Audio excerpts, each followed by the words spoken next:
Pumpkin Spice Podcast is back to talk about some of the spookiest movies out there. But this time, they aren't covering franchises. They're taking bus tickets to new cities to explore the horror happening all over the globe. So tune in to Pumpkin Spice Podcast, a bridge burner podcast, wherever you get your podcasts. Check it out now. It's Pumpkin Spice Podcast.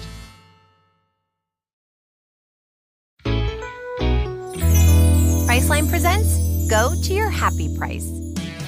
What's up? It's Kaylee Cuoco. When it comes to travel, we all have a happy place. You can see yourself already there. It's beautiful. It might be sunny and sandy for some, neon and urban for others, deserts or rainforests or hiking trails. With Priceline, you can get to your happy place for a happy price with deals you really can't find anywhere else. Like up to 60% off select hotels to Costa Rica or 5-star hotels for 2-star prices in Cabo. Go to Priceline.com and travel to your happy place for a happy price. All right, see ya. I'm off to Miami. No, actually, wow, look at that. No, I'm going to Hawaii now. Ooh, Cancun looks nice. You know what? Belize looks pretty nice this time of year. Or, Palm Springs. Go to your happy place for a happy price. Go to your happy price, Priceline. Hi, Craig here from the Bachelor Masters podcast. Do you watch the Bachelor shows ironically, like we do? Do you think critically about the socio-political ramifications of what occurs in the shows, like we do? If so, we're the podcast for you. We, the Bachelor Masters, combine deep dives into the show's problems with jokes and even some sound effects to deliver what we think is a well-rounded podcast you'll enjoy after every episode. So give us a listen, as ironically as you want, on your favorite podcast app. That's The Bachelor Masters, a bridge burner podcast.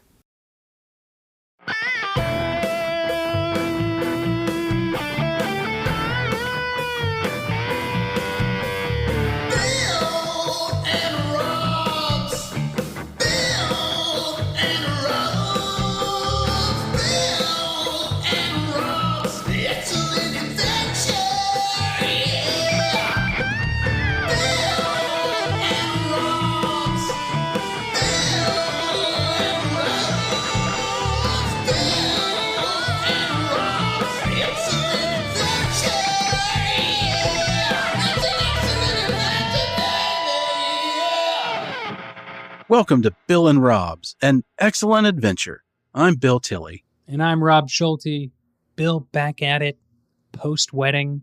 Yeah. Having a great time. Yeah. Now, see, the funny thing is, everyone's going to be listening to this months in the future and only realize this is the episode, one of the first episodes we recorded after your wedding. It's great. It's the joy of time traveling through the internet.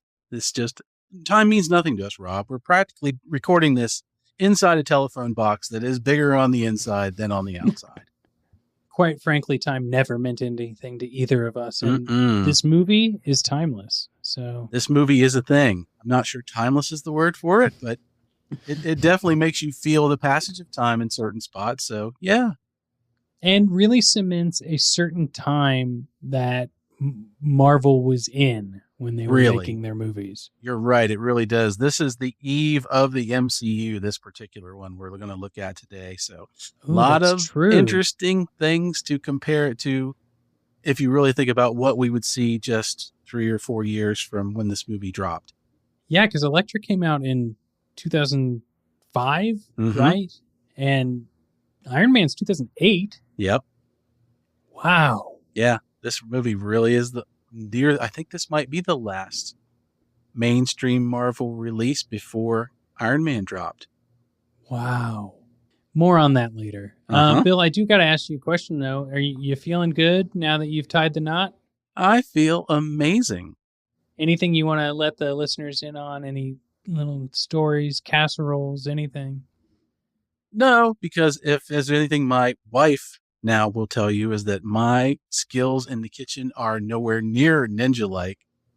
Definitely not anything where she might compare me to Stick wandering around. If Stick actually couldn't see anything and was truly blind, where I'm constantly going, where does this go now? And why does it not live here? And why is our dinner not coming out of a bag? So she has definitely tried to do her best to keep me alive in a healthy way. And if you're going to get married, be ready for that. And it's great and terrible at the same time. Oh, tell me about it. I also love that longtime listeners will note that this is the first episode where Bill gets to say my wife and not my fiance. It is a rebranding. It's that thing where they've changed. It's no longer Three's Company. It's Three's a Crowd, and this is a whole new show. So, but it is great. And I will take this one quick minute to let everybody know, all you supporters of us and our friends of Bill and Rob's Next Adventure, thank you very much for all the kind words I got over this time and well wishes. It meant a lot to me. So it was great. Thank you very much.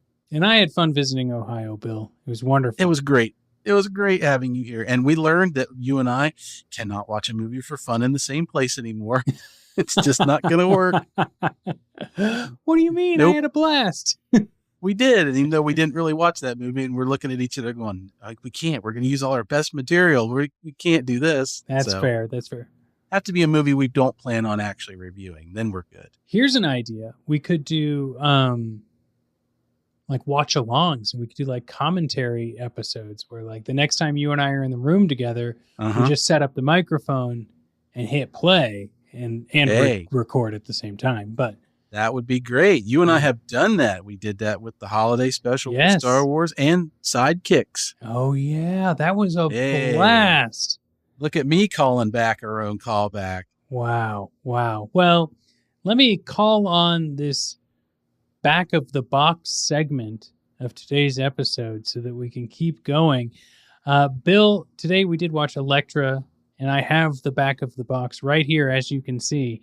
And it, of course, this is for people who may not have seen Elektra and would like to know what it's about before listening to our discussion. The one thing I will say, Bill, is that this is definitely an of its time back of the box. Like sometimes people add their own little flourishes, and I think let me just read it. Here we go. Superstar Jennifer Garner proves that looks can kill as the sexiest action hero ever to burst from the pages of Marvel Comics.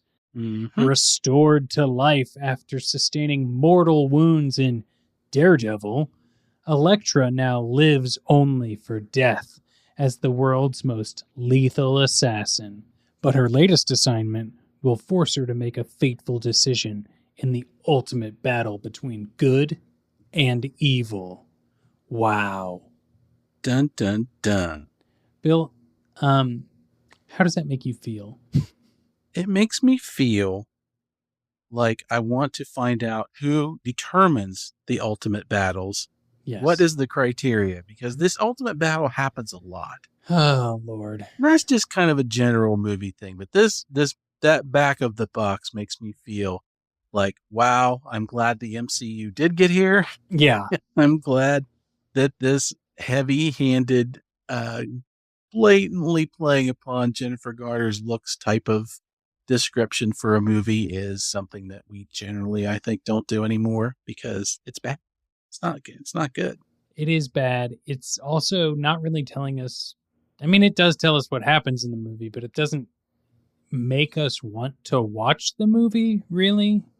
No, it doesn't. It doesn't give you any hooks for what could be to come. It doesn't say anything like, fights with master ninjas and world traveling adventures and hiding out in camp. It doesn't give you any of that kind of quick hit kind of thing to suck you in and make you want to actually pop this thing into the VHS player. God, and don't even get me started on the DVDs. No, I won't. I won't, Rob, because that would make the whole situation longer, and I don't think that's what we want with this movie.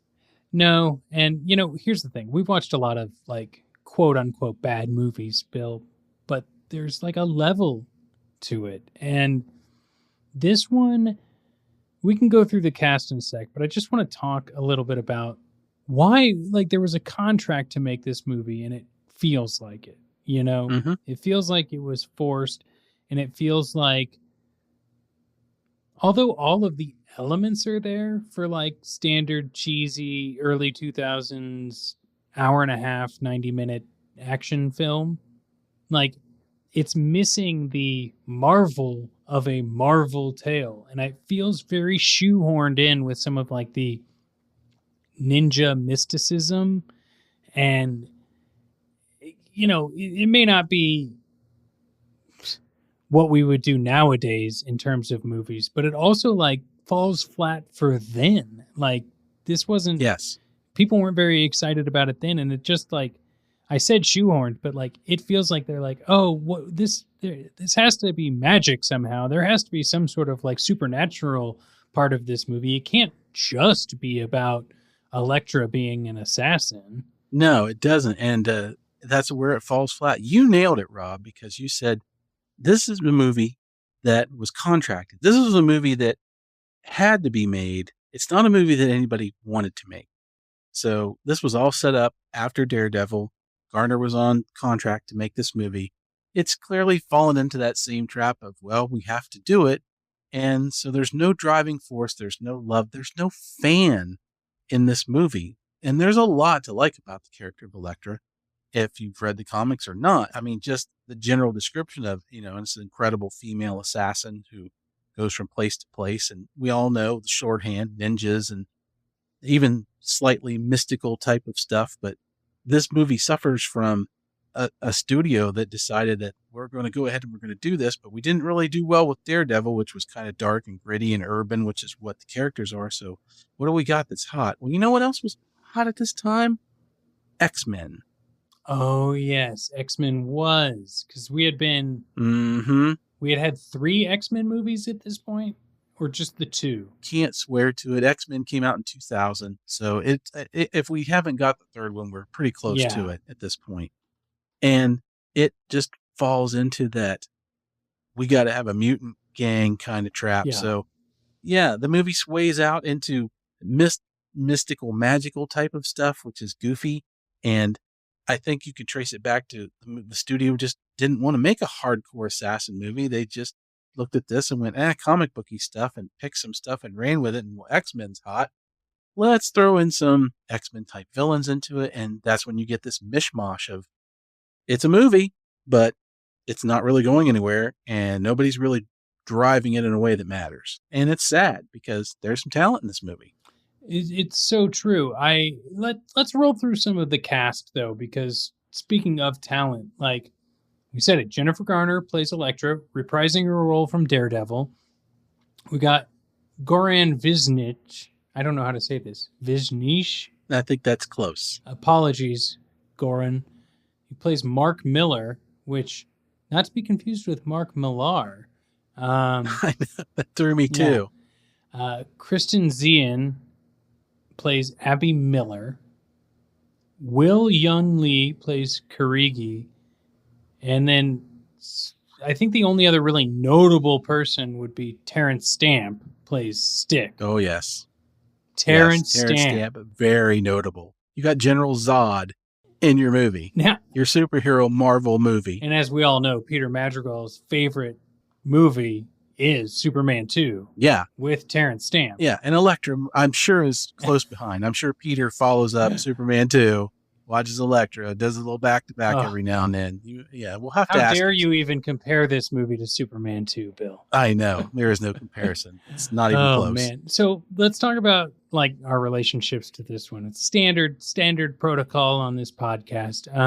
All I learned from Elektra was from the movies. And I feel like they did a decent job telling her story, but not a good job executing it.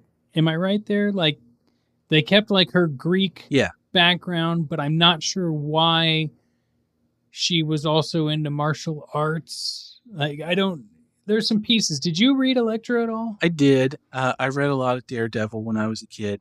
I was reading it at later on, kind of after one of her many resurrections in the comic book. So I was aware of her general backstory and the general character and who she was before I'd ever seen the Daredevil movie or this movie afterwards. So I have a decent idea of where they were all going with Elektra, especially the Frank Miller version of Elektra, which was remarkably short-lived when it all came down to it. But she was one of those characters in the comics that other writers would come in and, she had one of those characters that had died and was brought back by knocking on my door, and I don't know why.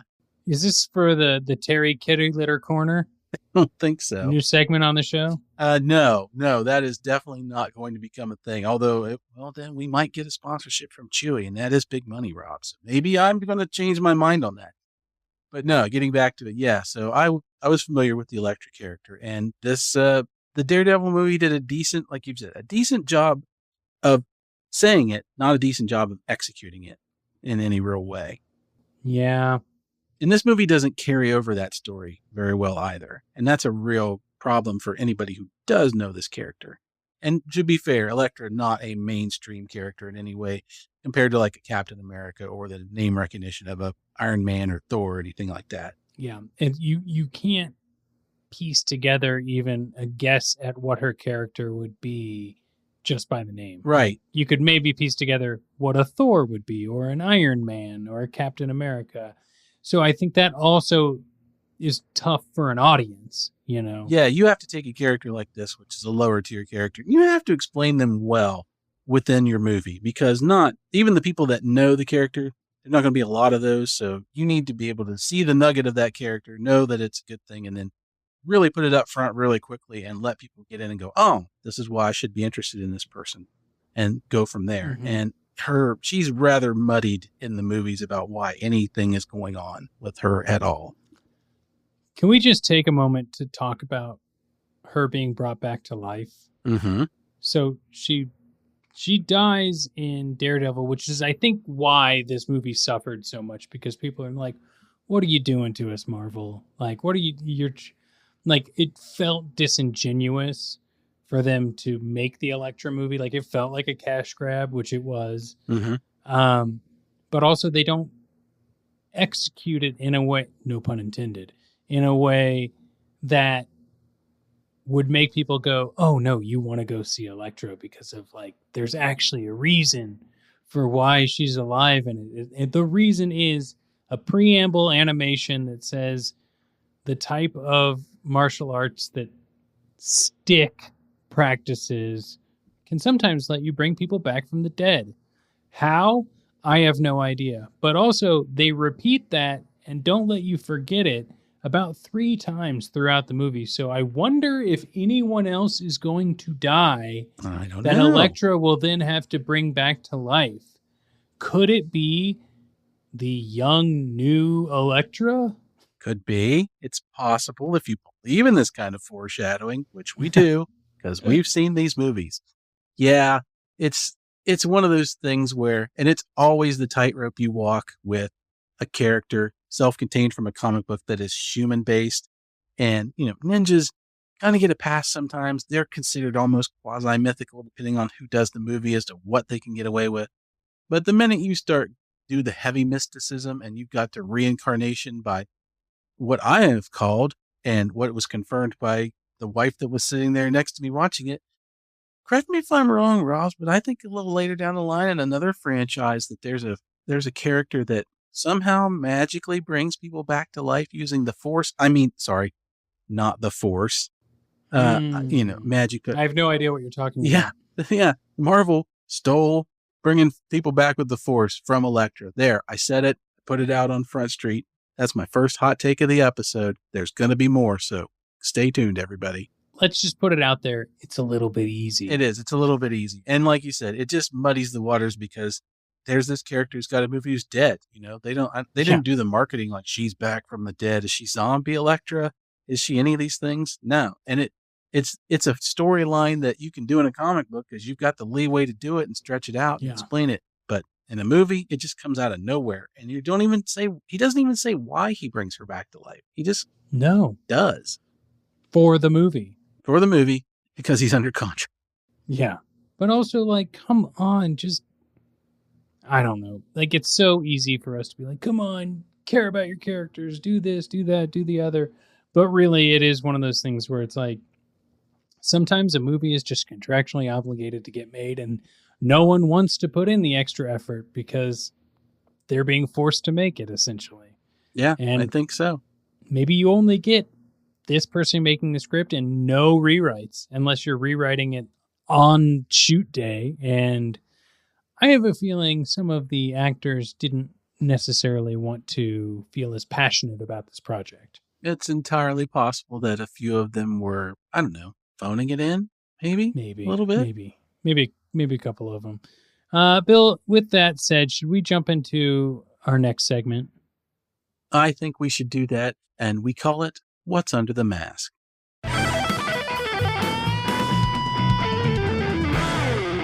Ben Affleck filmed a cameo reprising the role of Daredevil in the form of Matt Murdock, but it was cut from the final film.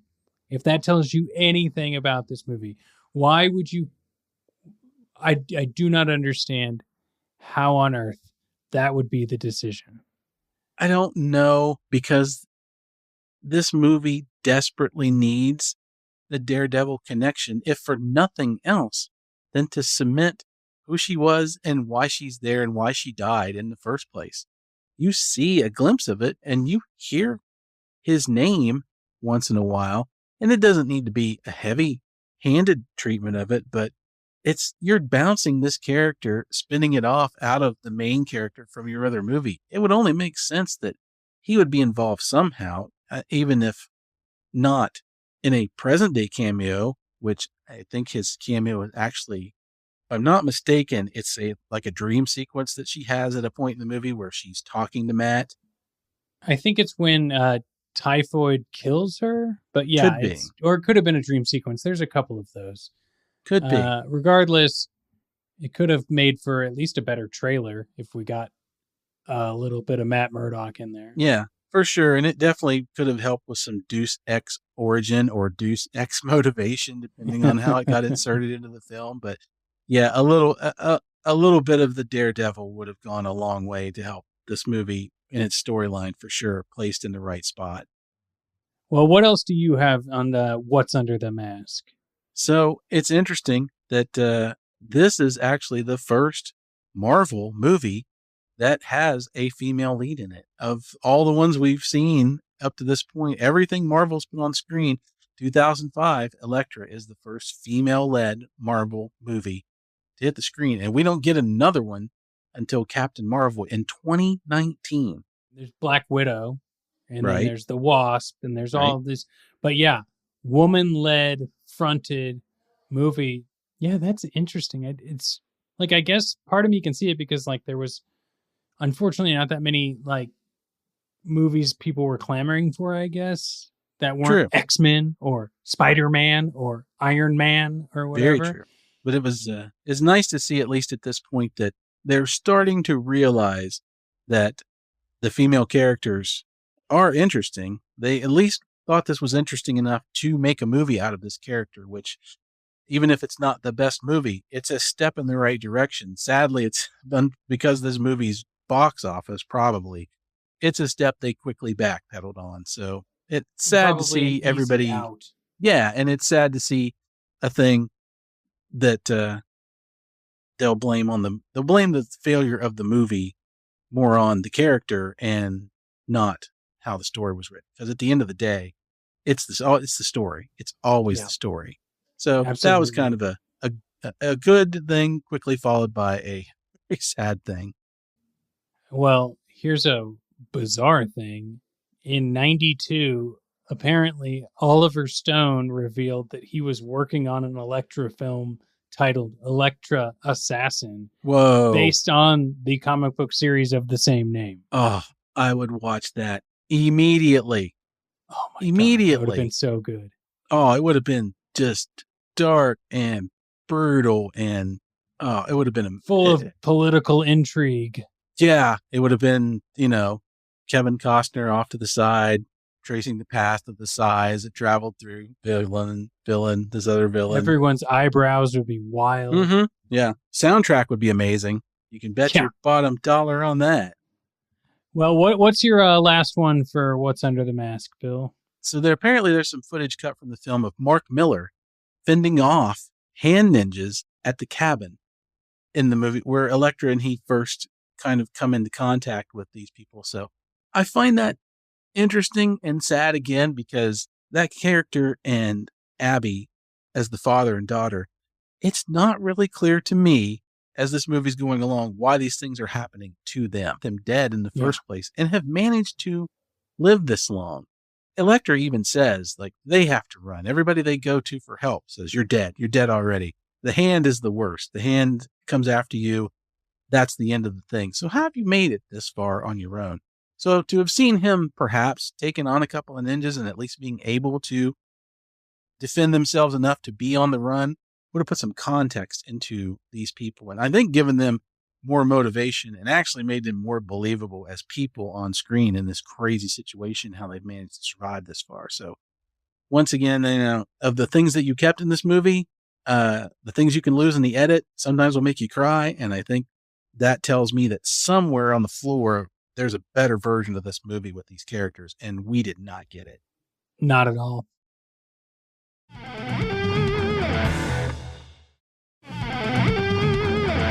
Now it's time to suit up. This is where we discuss the look of the movie, costumes, especially in a Marvel film, and what succeeds and fails. What impressed you? What can't you forgive? I'm going to start right at the top. It impressed me that they put Elektra in a red outfit. She wears dark black leather in Daredevil, and I couldn't wait for us to get out of the trap of this time, the 90s and the early 2000s. The X-Men carried it over of, give me the costume. These are colorful characters, put them on screen. And it was fine that this wasn't the costume that she wears in the comic books. That happens a lot. I'm not hung up on that. As long as the essence of it is there.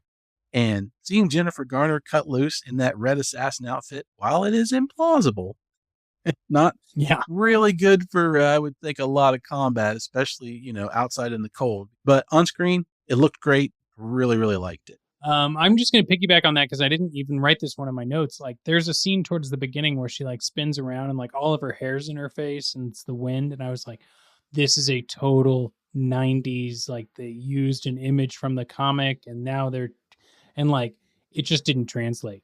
Like, I do also love it when they give us the bright red colors as contrast and like it looks more comic booky than like tactical. But like that just didn't work because it's like, wow, you're an assassin and like all your hair is in your face. That's like, I'm not even trying to laugh at it. It's just like this in a comic book panel looks awesome.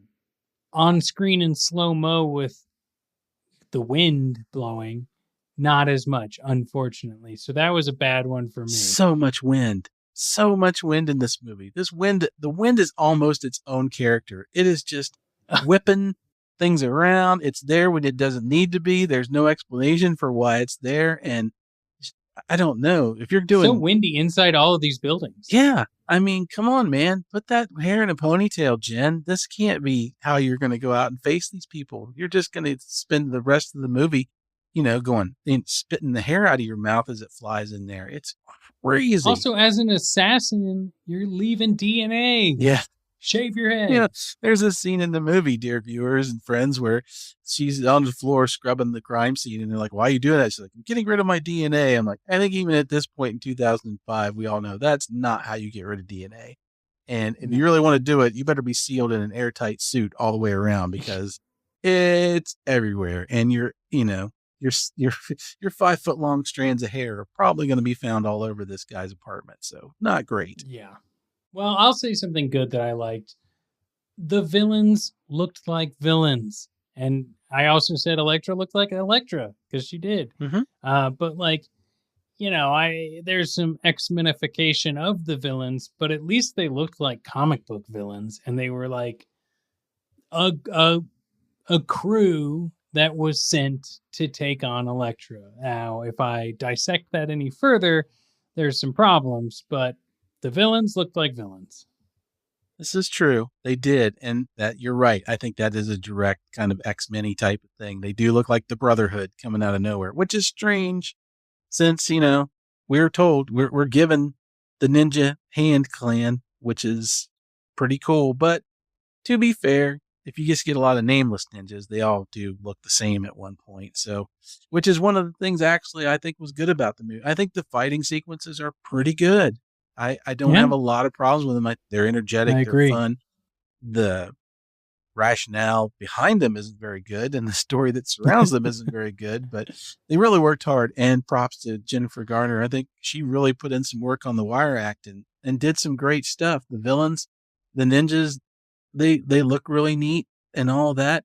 The one thing that's kind of shocking that's all falls into the bad category is this movie is incredibly bloodless for a ninja assassin movie. Oh yeah. Oh yeah. And I did look it up, and it said that the studio wanted it to be a PG-13 movie. And as soon as you do that, you're going to handcuff your dark and gritty tone a lot. And it really doesn't work in a lot of ways. Elektra herself, I'm not mistaken, she's never even injured in this entire movie in a way that we see. She never gets cut. She never gets a bruise. Nope. It's just really, really odd. So that it affects the whole look of the movie in a way that just doesn't make any sense. And it makes them lean on a lot of really bad CGI to take up the distance. Although the villain tattoo in your mutant crew is pretty interesting. I think he's the most interesting thing in there. Yeah. There's like no hero's journey with Elektra. I think that's what it is. So like when she's never really like she get typhoid kills her at one point, but we already know people can be brought back to life. So we weren't really too worried about that, especially when Stick was sticking around the whole time. One other bad thing I just wanted to say, this is very dastardly.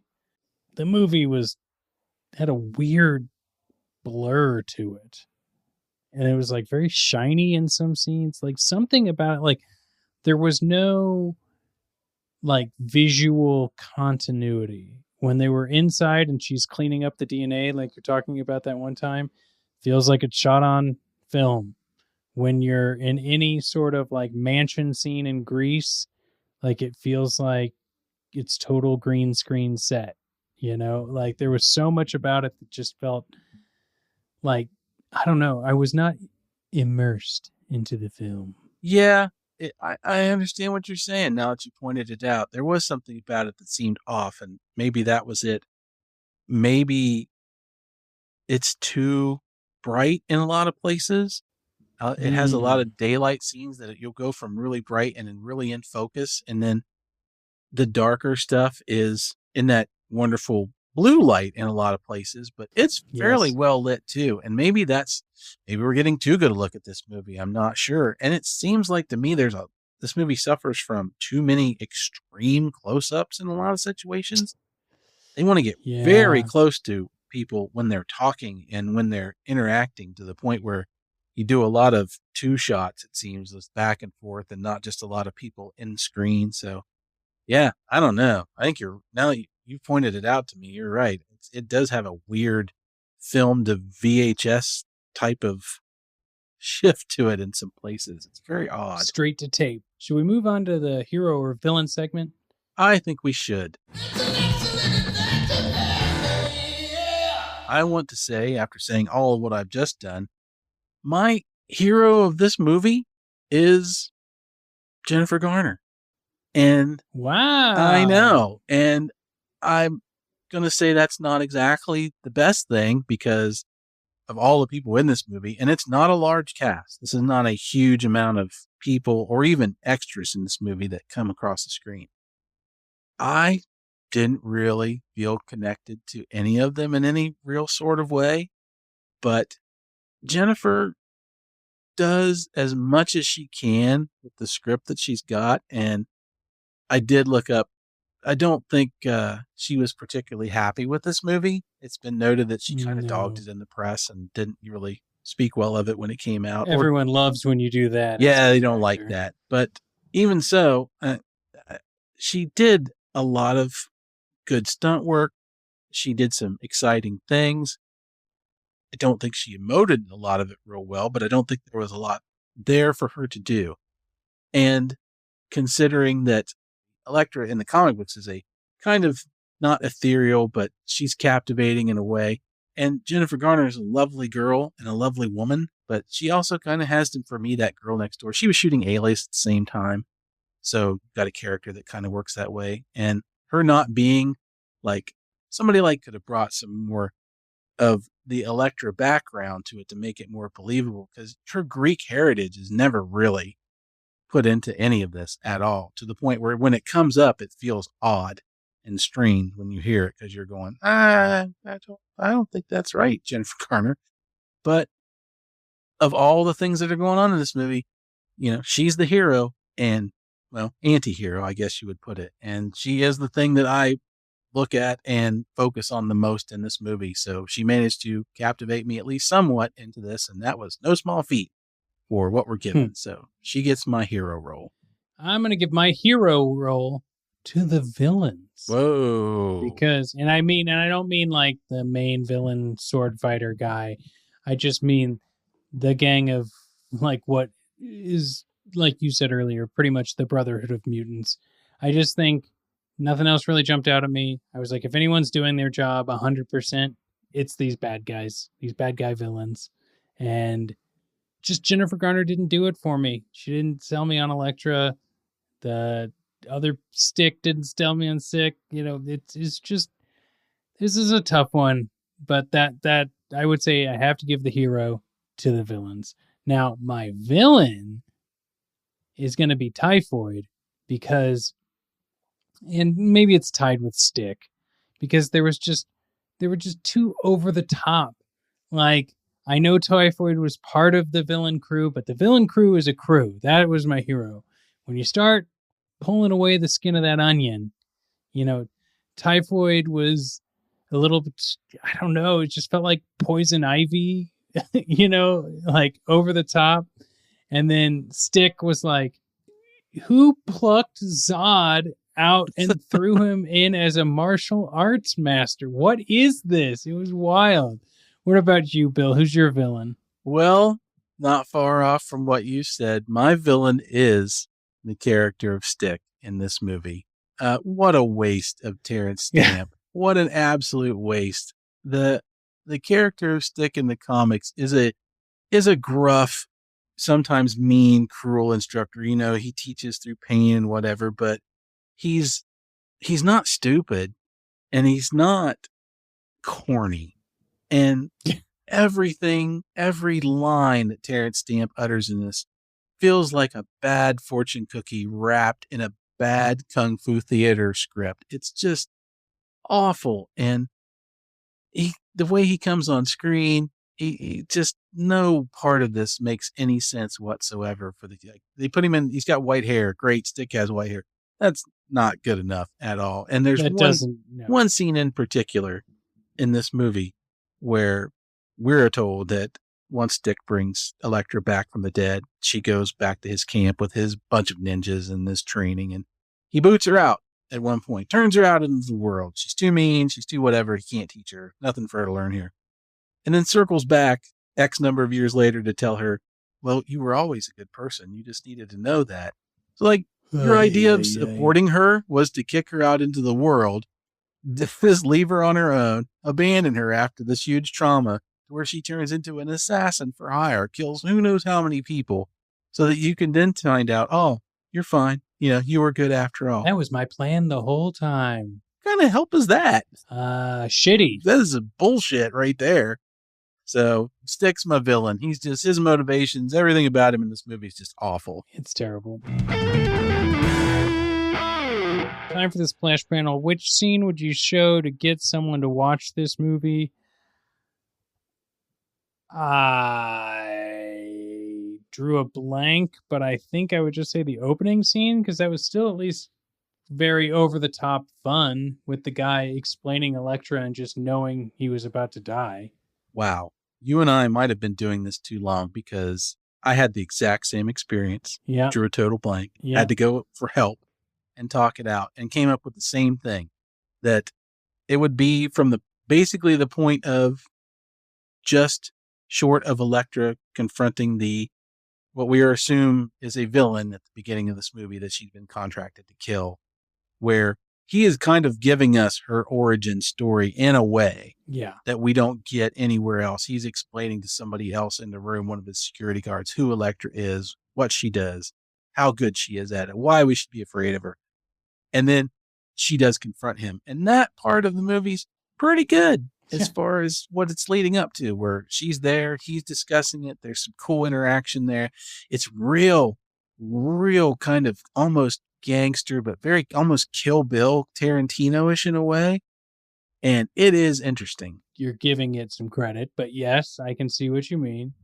Yeah, it's definitely not Tarantino, but the vibe of when you're watching it is enough to go, oh, I kind of want to see where this is going. Now, it's kind of a cheat because none of the movie after that looks, but it is the scene I would also show people. I'd be like, hey, if you want to watch this movie, check it out. And this is the kind of person she's supposed to be. So, and yeah, it feels a little disingenuous because it would be almost tricking you into watching a movie that is nothing like that. That's my scene. So I think we've doubled down on this, Rob. We put 2 size right into this category. And no blood came out. Nope. Just some green goo. It's time for us to give our final thoughts and rate this film, where we go to the Marvel mailbag. So, Bill, why don't you tell me your final thoughts and then let me know if this film is worthy to lift the hammer. It's not the worst thing ever.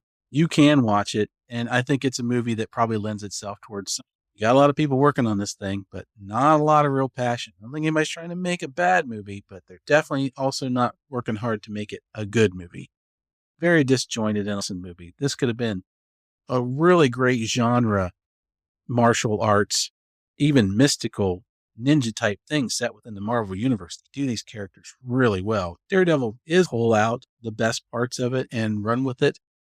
And I would like to see Elektra get another shake. I think now, if you gave that character to the right people, right hands on the tiller of this movie, I think you'd get a really, really fun genre type movie that would be very entertaining. But this one, I'm afraid, just doesn't fall into that category. And because of that, when it comes to hammer time, if I'm asking myself, is this film worthy of being an Elektra movie? I'm afraid it's not. It is well short. And like Elektra does with her victims, this movie fills me full of sighs because it's sad. Well, Bill, I love your pun, and I agree with you on pretty much everything. I don't even think this is necessarily not having a fan involved. I think this suffered from the beginning. They said they had to make a movie. They made a movie out of force. And so they forced themselves to get to the finish line. But I said it earlier, they set themselves up for failure by killing the character when they knew they were going to be making a movie about the character. How do you do that? Why do you do that? And then why do you not have at least any sort of forethought to think how we're going to go around that? And no one worked on it. So with the majority of the things you said and all of these other issues, it is not worthy of lifting Mjolnir. And that brings us to the end, and we only have one more episode left for this season of Bill and Rob's An Excellent Adventure. But let me tell you that we're going to be ending on a big bang. Oh, yeah. We are going to have a whole lot of fun with it. I won't tell you what it is yet, dear listener, but we will have a returning guest, and we'll all be chomping cigars. What does that mean? You don't know. That could mean a few different things, couldn't it? So, Bill, I think we should give some calls to actions and thank yous, don't you? Oh, absolutely. We've got a list of people to thank. I'd like to thank Jonathan, as always, for our amazing show art. And we'd like to thank Draxium and Dr. Z for our killer theme song. Unlike Elektra, yes. This movie kills in a good way. So that's awesome. And always thank the amazing Mrs. Colombo, who QAs our episodes, checks them out. Make sure that Rob and I don't do anything that will bring down the hand of dissatisfaction upon us from you, our dear friends and listeners. So, Robs, what else can people do to go out there and support this show? Well, if you'd like to avoid turning into green smoke, the biggest thing you can do is send this podcast to a friend in your group text. Say, hey, I enjoyed this whole series. And they haven't even gotten to Planet of the Apes yet. But if you'd like to hear him talk about Marvel films and The Predator, boy howdy, this is for you. You can also join our Discord. You can send a donation. All of these links are in the show notes. You can also leave us a voicemail, and we'll answer that question on a future episode of the podcast, or we'll just play your voicemail. Maybe it's not a question at all. Maybe it's just a fun little tidbit about an Elektra comic you read one day. Once again, all those links are in the show notes. This has been Bill and Rob's An Excellent Adventure, and we are sighing off from today's episode. See, I fit one in there, Bill. Oh, I bow to the master. All right, see you next week. Thanks, Robs.